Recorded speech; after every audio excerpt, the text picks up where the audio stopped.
On behalf of Reporter Live, I'm here. Thank you very much, sir, for the time given today. The Don't Drink and Drive, which you started off years ago, it has been predominantly very successful.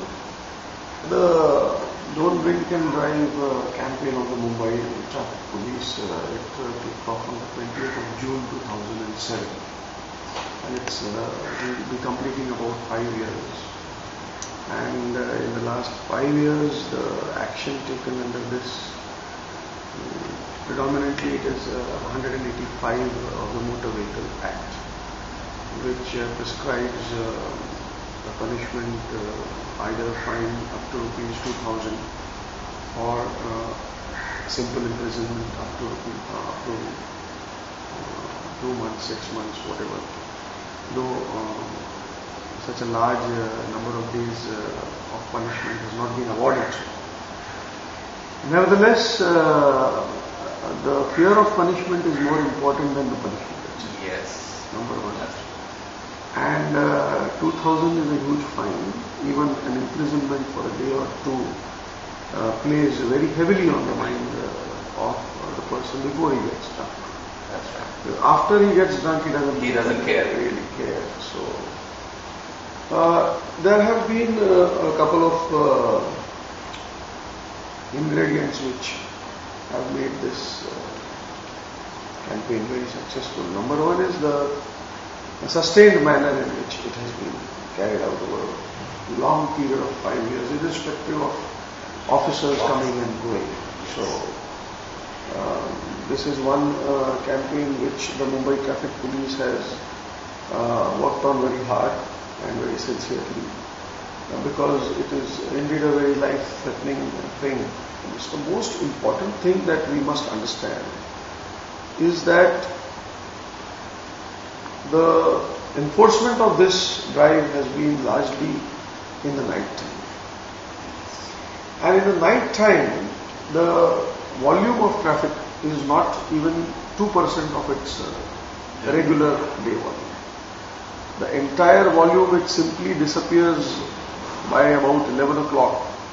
Between 11 to we do have traffic, but it is largely heavy vehicles and trucks and modes of transport. So the most important thing is that there is enough space for enforcement. See, the connect of space of enforcement in Mumbai is very, very crucial. That's right. You need to barricade, you need to stop people, and even after you have stopped them, you have space enough to let the other traffic move. Deterrence is always a part of the culture of the society. Absolutely. Thank you very much. See, we cannot expect imposition of fines to improve culture of the society. Yes. You know, etiquettes, road etiquettes, manners are as much a part of culture as your etiquettes at home, with your friends, colleagues or whatever. So that overhaul is going to take a fairly long time, if I may guess, because you have to understand that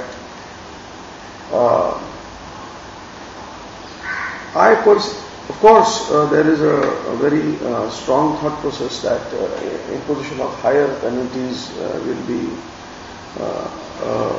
deterrence to some extent, and we have been making attempts towards increasing penalties and fines. But the Motor Vehicle Act being a central act, there are its modalities involved, and our government is definitely in favor of that and is also seized of the issue. I would like to bring to your notice and to the notice of all our people through you that there is a very unfortunate set of facts pertaining to crossing of railway tracks in Mumbai. Deaths, and the number is staggeringly high. It is almost averaging at 10 a day. Now, irrespective of what penalty is imposed by the railway authorities or the railway police, it is almost resulting in a death penalty for 10 people each day. But still. And yet it doesn't deter the next set of people From who are risking their life. Absolutely. So if such a set of conditions also refuses to deter our people, what else could? The answer which was required, because it's very easy to keep blaming that the traffic police is catching and 2 lakh cases per month of penalties and violations, and fines over 20 crore annually are being collected under various heads like crossing a red signal, cutting a lane, standing over a zebra crossing. A zebra crossing, when you are a pedestrian, you curse the traffic that it doesn't allow you to cross. And when you are behind the wheels, you don't allow him to cross. Now this is very antithetical behavior. We easily have about 25 lakh people who have driving licenses. And that's only in Mumbai. And if everyone violates even once, there are 25 lakh offenders all over Mumbai, and you cannot have 25 lakh policemen. I have only 1,000 policemen. 1,000? I had 1,000 policemen in one shift. Ganesh Visarjan, you had to go back. It would say like 3 hours, 4 hours. And today, I think that's the fastest possible day. No, anybody can that reach. is fast. Plans in the Ganpati festival or any such festival, we have tried to incorporate the suggestions of people and the needs of people, trying to keep a few corridors open for them while facilitating the Ganesh Visarjan mandals also in their movement. But I think, especially in Ganesh, it is the people of Mumbai who immense cooperation. Just like but that particular mode of behavior, trait of behavior, needs to be 24/7. 24/7. Yes. You cannot have a traffic policeman 24/7 behind every wheel, monitoring him or her. But recently a Parsi friend had this, and he got into a debate with the traffic constable, saying that your job is to stand at the red signal and catch me, not after I. Now my debate with the Parsi gentleman was that the red signal deters you from crossing that signal. As I mentioned that we cannot have a constable on every square or traffic junction. And the basic purpose that a junction is signalized is that people obey signals and there is less need of a traffic policeman at the signal. Yes. Unfortunately, as I said, because of our culture or habits or whatever, we tend to watch if a traffic policeman is there, we tend to obey, or we just want to move ahead. Now, how does my man curb this tendency? He can curb it only by standing somewhere afar Catching and somebody catch the fellow. Thank you. So that he is deterred the next time. But is there not some method using technology where convenience can come into the payment issue? Because typically what happens, the license gets taken and you need to spend that 2-3 hours, and I think a lot of citizens trying to overcome that, even if you have a constable who is not willing to take. I mean, the culture is... And he should insist on a receipt, and it is correct, absolutely. Imposition of a traffic fine is always in public domain, in public eye, and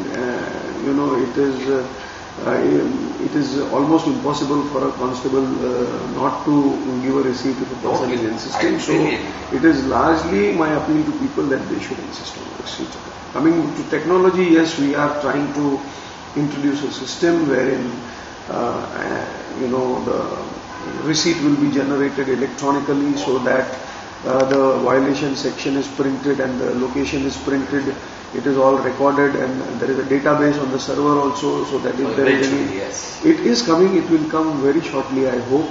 We would also like to see if we are able to include the option of payment by swiping a card rather than any cash transaction. Towards deterrent, or is it being used by the traffic also? No, we have about 100 points at which CCTVs are installed. But We largely use them for a regulation purpose. They are not enforcement cameras either. If you have to use them for enforcement, you have to focus on a violator, pick up his number, then find out his postal address, then send somebody for recovering a 100 rupee challan. You have to spend almost 1200, 1500 rupees plus a mandate. And the manpower to me is extremely precious. The no entry accidents which seem to be on a rise, again, I think 90% is, how can you tell a person not to enter? We need to tighten our license issue system. We grant licenses to people who do not have any normative behavior of driving. They are not aware of the rules, regulations. They are not aware of the dangers and what kind of driving misbehavior is fraught with what kind of results and consequences and such other things. Do you think it's time for people to tighten their seat belts in driving? Not only in driving, in life, we need to tighten our belts. That's Are the Mumbai roads safe for people today? Absolutely safe. Absolutely safe. The accidents, especially the fatal accidents in the last 3 years, have been consistently going down. In 2010 we had 609 fatal accidents. In 2011 we had 539. And in 2012 I think the number is somewhere around 470 or 75. so 50% drop. Of course, even the fatalities that are happening are needless. It was wonderful getting the perspective. A lot of it, I guess, is all educated people or uneducated people in Bombay already knew. But I don't think it's the easiest to blame somebody. And like you said, the culture, unless and until it changes, will continue the same way we are.